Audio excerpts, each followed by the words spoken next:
The memory of the wrapping paper's delicate rip still echoes in my mind, a stark contrast to the silence that filled the room. No festive music, no joyful chatter, just the soft, papery sound as my daughter, Lily, carefully peeled back the layers of her gift. Her small fingers worked with such determination, each tug at the corner filled with the anticipation that only a child at Christmas can possess. For a fleeting moment, her face lit up with a hopeful smile, the kind that makes you believe in the magic of the season. But that instant was painfully brief. As she finally opened the box, her expression shifted. Confusion clouded her features first, quickly followed by a shadow of something deeper. Disappointment, perhaps even a touch of heartbreak. Her shoulders tensed, and her gaze flickered towards me. The box was empty. Utterly, devastatingly empty. It was just a plain brown cardboard box. No colorful tissue paper, no carefully chosen toy, not even a kind note. Nothing. My mind raced, trying to make sense of the scene unfolding before me. Could it be a mistake? Had something fallen out? Maybe the gift was misplaced? But before I could voice any of these frantic thoughts, my grandfather, Silas, spoke. His laugh was sharp and abrupt, like the crack of ice on a winter morning. He leaned back in his worn armchair, folded his arms across his chest, and declared, "Some kids are just born with their hands out, expecting the world to give them everything." My heart sank like a stone. Lily froze, her small hands still clutching the edges of the empty box, as if willing a present to materialize. Her eyes searched the depths, hoping, I imagined, that something was hidden beneath the flaps or tucked away in a corner. But there was nothing. A wave of heat rushed through me, my hands trembling in my lap. I desperately wanted to defend Lily, to say something, anything, but the words seemed to catch in my throat, sharp and painful. Then my sister, Margot, added to the cruelty, her voice dripping with disdain. Just like her mother, she sneered, always looking for a handout. Absolutely pathetic. My jaw tightened. I could feel the muscles in my face clenching, the familiar burn behind my eyes threatening to spill over. I forced myself to look at Lily. She wasn't crying, not yet. But her lips were pressed together tightly, and her chin trembled with a vulnerability that tore at my heart. Her eyes, so wide and full of innocence, began to glisten with unshed tears.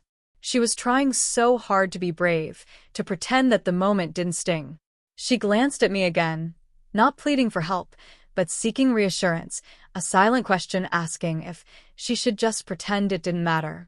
In that instant, I was consumed by a wave of self-loathing. I hated that I had brought her into this toxic environment, that I had foolishly hoped for a peaceful Christmas. I had wanted, with a naivete that now seemed laughable, for my grandfather to see the bright, imaginative, and loving child Lily was, and to embrace her as I did. But they were incapable of seeing her. To them, she was simply an extension of me, a living reminder of my failed marriage, my perceived shortcomings, the mess I had supposedly made of my life. The room remained deathly silent, save for the soft hum of the old heater and the rhythmic ticking of the grandfather clock behind Silas's chair. Each second stretched into an eternity, each tick of the clock a countdown to an explosion I desperately wanted to avoid. Lily looked down at the empty box once more, her fingers gently tracing its edge. Then, slowly, deliberately, she closed the flaps. Her hands were shaking now. And then, she spoke, her voice barely a whisper. "I have a gift for you too, Grandpa." Every head in the room turned. Silas looked up, that smug grin still plastered across his face. "Oh yeah," he chuckled, a hint of mockery in his tone. "This should be interesting." But Lily didn't back down. She reached into the pocket of her coat and pulled out a small, folded piece of paper. It was held with such care, such reverence, that it squeezed my heart. She took a tentative step towards him, extending the gift with both hands. In that moment, I knew that this wasn't the end. Something was coming, something unexpected, something that would shake the foundations of our strained gathering. It had been over 2 years since I'd last spent Christmas at home. Not since the divorce. Not since the shame. Not since everything I desperately tried to keep together had crumbled into pieces. Lily had been the one to ask. 3 weeks before Christmas. Out of the blue. Mama, do I have a grandpa? That was her innocent way of asking why our holidays were always spent alone, why we didn't have the matching pajamas, the towering Christmas trees, or the boisterous cousins that filled the stories of her friends. So I told her yes, and when she followed up with a hopeful, "Can we visit him this year?" I agreed. Against my better judgment, I said yes again. I don't know what I expected. Maybe I harbored a secret hope that time had softened them. Maybe just for a moment I allowed myself to believe that when they truly saw Lily, when they looked into her kind and vibrant soul, they would feel something: warmth, regret, love, anything. Instead, the instant we turned into the driveway, that familiar weight settled back onto my shoulders.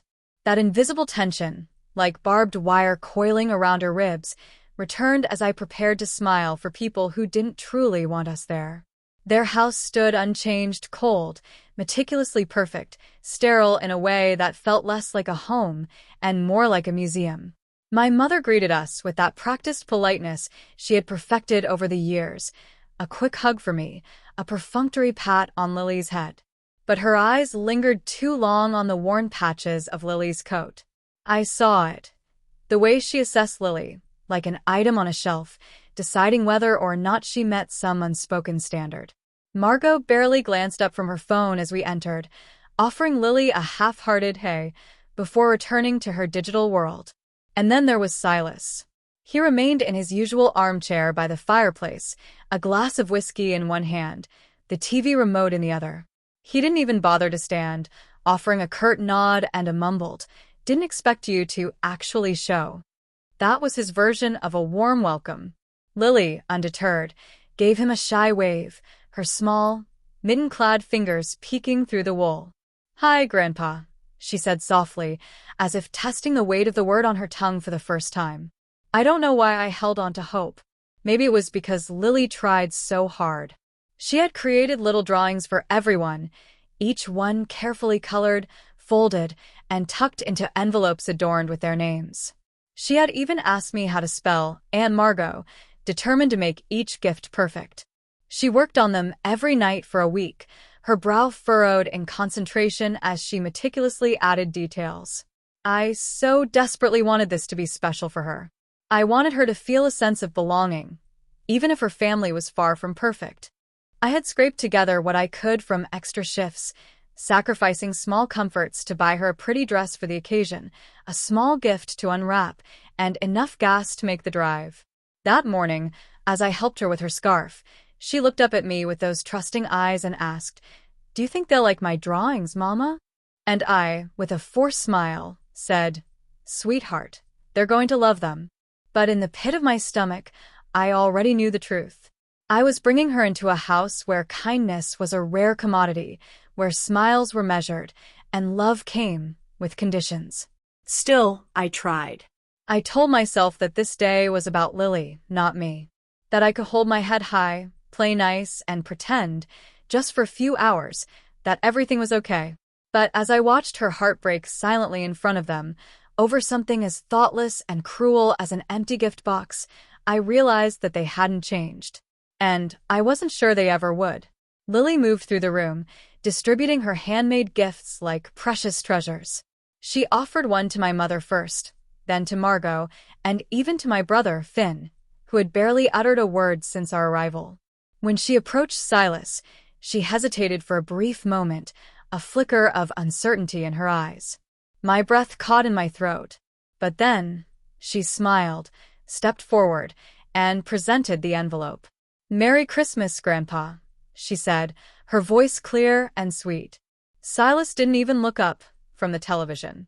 He simply extended a hand, as if Lily were delivering the mail, not offering a piece of her heart. She retreated to the couch and sat beside me, her face still radiating a fragile hope. She had no idea how cold the atmosphere in the room had become.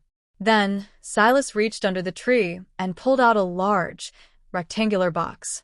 It was wrapped in silver paper, adorned with a perfectly tied red bow. Almost too perfect. He held it out towards Lily, with a grunt. Her eyes widened. For my benefit, he shrugged. Says your name on it, doesn't it? Lily looked at me, seeking permission. I nodded, despite the knot of unease tightening in my stomach. She carefully slid off the couch and pulled the box onto her lap. Her small hands gently traced the wrapping paper, savoring each moment. She meticulously untapped each edge, carefully unfolded the paper, as if trying to preserve the memory of the act.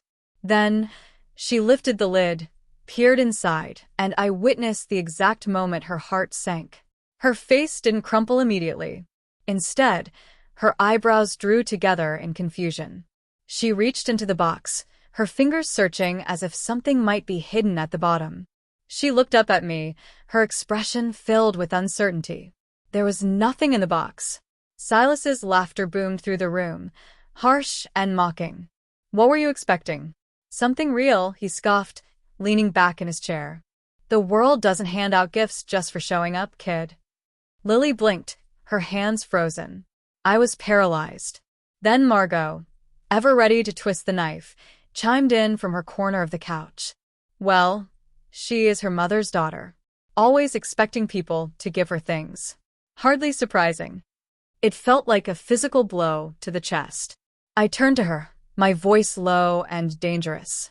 Margot, don't. She raised an eyebrow, a smirk playing on her lips. What? It's true. Lily remained silent, the empty box resting in her lap, its flaps gaping open, revealing the void within. The room had turned against her, and I could see the realization dawning in her eyes. I hated them. I hated them for making her feel small, for causing her to question her worth, for laughing at her innocent disappointment. I reached out to comfort her, but she didn't move. She simply stared at the box, as if it might magically fill itself if she waited long enough. Inside, I was screaming, say something, stand up for her, defend her. But I didn't. I couldn't bring myself to create a scene, not in front of Lily. That's the insidious thing about families like mine. You learn to freeze when cruelty strikes. You learn to force a smile through clenched teeth. I had spent so many years perfecting that act that it almost felt normal. But it wasn't normal. Lily was only 7. She hadn't yet learned to mask her emotions.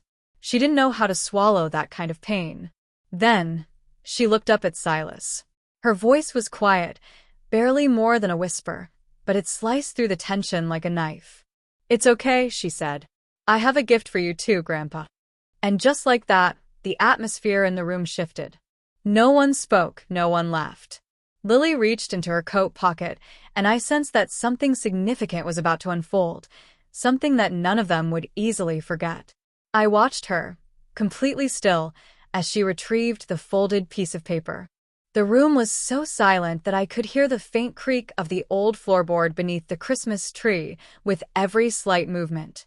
Even my own breathing seemed too loud. The paper looked small and fragile in her hands, easily dismissed. But she held it with a gravity that commanded attention. Lily, maybe not now, I whispered, my voice laced with apprehension. She turned to me, and there was a look in her eyes that I couldn't quite decipher. It wasn't sadness, it wasn't hurt, but a quiet determination, a steady resolve. She gave a small nod, as if to say, I have to do this. Then she turned back to Silas. I made this for you, she announced. Silas didn't even lean forward. He merely glanced at the paper with that same bored expression he always wore when someone dared to ask him to feel something. Oh yeah, he muttered, taking a sip of his whiskey. Did you draw me a snowman or something? His tone was laced with sarcasm, the kind he used to belittle others without raising his voice.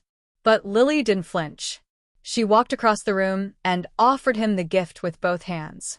That's when I noticed her fingers trembling.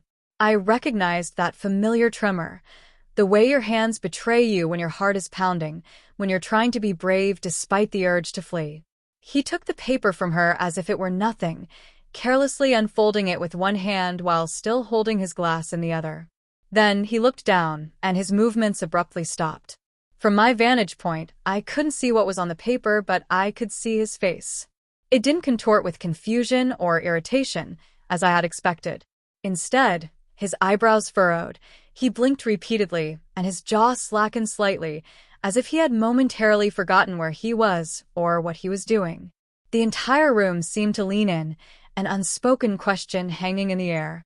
"What is it?" Margot asked, her voice impatient. Silas didn't respond. He simply stared at the paper. Lily stood before him, her hands clasped in front of her, watching him quietly, as if unsure of what would happen next. I rose and slowly crossed the room, almost afraid to break the fragile spell that had settled over us. I stood beside her and gently placed a hand on her back. She didn't look at me. Her gaze remained fixed on Silas. He looked older than I had ever seen him, not angry, not smug, just still. He carefully, deliberately, almost reverently folded the paper and placed it on the side table next to his chair. Then, without a word, he stood and walked out of the room. The sound of his footsteps echoing down the hallway was the only thing we could hear. He didn't slam the door, didn't shout. He simply left. I looked down at Lily. Her voice was small and filled with confusion when she asked, "Did I do something wrong, Mama?" I knelt beside her, wrapped my arms around her, and whispered, "No, sweetheart. You did something brave." Margot muttered something under her breath, but this time, I didn't care. Because I knew, with a certainty that resonated deep within my bones, that whatever Lily had drawn, whatever message she had conveyed, it had reached Silas in a way that none of us had ever managed. She hadn't retaliated with anger. She hadn't cried or screamed or run away. She had offered him a gift, a reminder that he was still capable of human emotion, even if he had long since forgotten.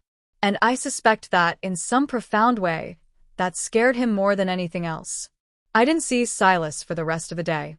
He didn't return to the living room, didn't join us for dinner, not even when my mother called out in that saccharine tone she adopted when pretending that everything was perfectly fine. Lily didn't mention him again that evening. She played quietly with a piece of ribbon from one of her other small presents and helped me fold the discarded wrapping paper, as if it were any other night. But I could sense that her mind was elsewhere. Every so often, her eyes would drift towards the hallway where Silas had disappeared, as if she were waiting for an explanation that never came. We left early the next morning. I told them we had other plans back in the city, but the truth was, I couldn't bear to spend another second in that stifling atmosphere. Margot didn't even bother to say goodbye. My mother handed me a foil-covered plate of leftover ham and instructed me to drive safely. There was no mention of the events of the previous day, no inquiry about Lily's well-being. And that silence, in its own way, was even more painful. The drive home was quiet. Lily gazed out the window, watching the snow-blurred trees pass by. At one point, I reached over and took her hand. She squeezed it gently in return. I didn't bring up the drawing. I didn't want to force her to explain something that was clearly so personal. I didn't want to dissect the magic of that powerful moment. But the question lingered in my mind. The question of what Lily had drawn for Silas haunted me for the entire drive home. I replayed the scene in my mind, searching for clues in his reaction, in the stunned silence of the room. Was it a simple picture? A heartfelt message? Or something more profound that had pierced through his hardened exterior? 4 days later, the mystery was solved. A small, unassuming package was left on our doorstep. There was no return address, only Lily's name scrawled in careful block letters across the top. She opened it with a hesitant wonder, as if she was afraid to shatter a fragile hope. Inside, nestled in layers of tissue paper, was a tiny music box. It was old-fashioned, made of wood with hand-carved details and delicate roses painted around the lid. When Lily turned the small crank, it played Somewhere Over the Rainbow. Tucked beneath the music box was a note. It was a single line, handwritten in a shaky, unfamiliar script. To the bravest girl I know. Thank you for remembering. There was no signature, but we both knew who it was from. Lily clutched the music box to her chest, her eyes shining with a joy that filled my heart. She didn't speak for a long moment, simply holding it and smiling. I sat down beside her on the floor, a lump forming in my throat. Finally, I asked softly, "Lily, what did you draw for Grandpa?" She looked up at me, her voice filled with a gentle tenderness. It was a picture of him holding hands with Grandma and me, she explained. I told him I hope he smiles again one day, because I remember how she made him laugh. My throat tightened, and I was momentarily speechless. That was it. That was the part of Silas I had forgotten existed. The man who had once smiled, once laughed, before grief had calcified his heart, before the years had etched lines of bitterness onto his face. Lily, with her boundless empathy, had seen through the layers of pain and offered him a glimpse of a happier past. She hadn't tried to judge or fix him. She had simply reminded him of the warmth and joy he was still capable of feeling. And in return, he had given her something too. Maybe not love, not forgiveness, but a connection, a fragile acknowledgement. It was a beginning. The music box became Lily's most treasured possession. Every night before bed, she would wind it up, the sweet melody filling her room. Sometimes she would listen to the music, her eyes closed, lost in thought. Other times, she would simply hold it, feeling its smooth wooden surface and the gentle vibrations of the music, finding comfort in its presence. It was more than just a toy. It was a tangible link to a part of her family she was just beginning to understand. Lily didn't talk much about that Christmas visit, but her connection to her grandmother, a woman she had never met, deepened. She would ask me stories about her, her eyes wide with fascination as I described her laughter, her kindness, and the way she used to light up a room. It was as if Lily had formed a bond with her across time, a connection forged through a simple drawing and a heartfelt gift. Silas never called. There were no follow-up messages, no apologies, no explanations. That was consistent with his character. But a week after the music box arrived, I received a letter. It wasn't addressed to Lily, it was for me. It contained just 3 lines, written in the same uneven handwriting as the note that came with the music box. I was wrong about you. She's a good kid. I hope you're doing okay. There was no name, but I knew who it was from. And inexplicably, I cried. Not tears of sadness, not tears of anger, but tears of something akin to relief. It didn't erase the years of silence, the way Silas used to look at me as if I were a disappointment. But for the first time, it felt like he truly saw me. And more importantly, he saw Lily. He recognized what I had always known, that she was extraordinary, that she possessed a rare ability to peel back the layers of coldness and reveal the warmth within, even in those who seemed determined to hide it. Lily wasn't loud or demanding, but she had a quiet strength, a gentle way of shifting the atmosphere around her. She had changed him, not drastically, but enough. Enough to prompt a man who had built walls around himself to offer a crack of openness. Enough to make someone who believed in toughness and silence listen to the delicate melody of a little girl's drawing. People often ask me why I subjected Lily to that Christmas visit, why I exposed her to their negativity. They question why I didn't shield her more effectively. The truth is, I thought I was protecting her by keeping her away. I believed that distancing ourselves from their coldness would be enough to safeguard her heart. But Lily didn't need protection in the way I imagined. She needed truth. She needed to experience the world in its entirety, the beautiful and the cruel, the broken and the hopeful, all intertwined. And somehow, instead of being overwhelmed by the darkness, she chose to shine her own light. She didn't seek revenge. She didn't demand an apology. She simply offered a gift. And that gift, in its simplicity, achieved something I had been unable to do in 30 years.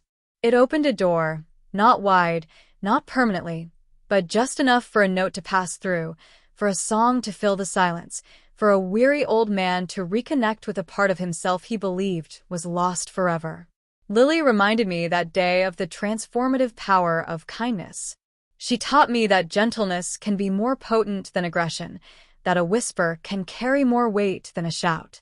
And she showed me that when we choose love, even when it's difficult, even when it's not reciprocated, we create something precious and enduring, a moment of connection, a shift in perspective, a gift of hope. Years have passed since that Christmas. Lily is older now, a young woman with the same compassionate heart and unwavering spirit. Our relationship with Silas remains complex, but there is a fragile thread of connection, woven from shared memories and the lingering melody of a music box. And that, in itself, is a testament to the enduring power of a child's simple act of kindness.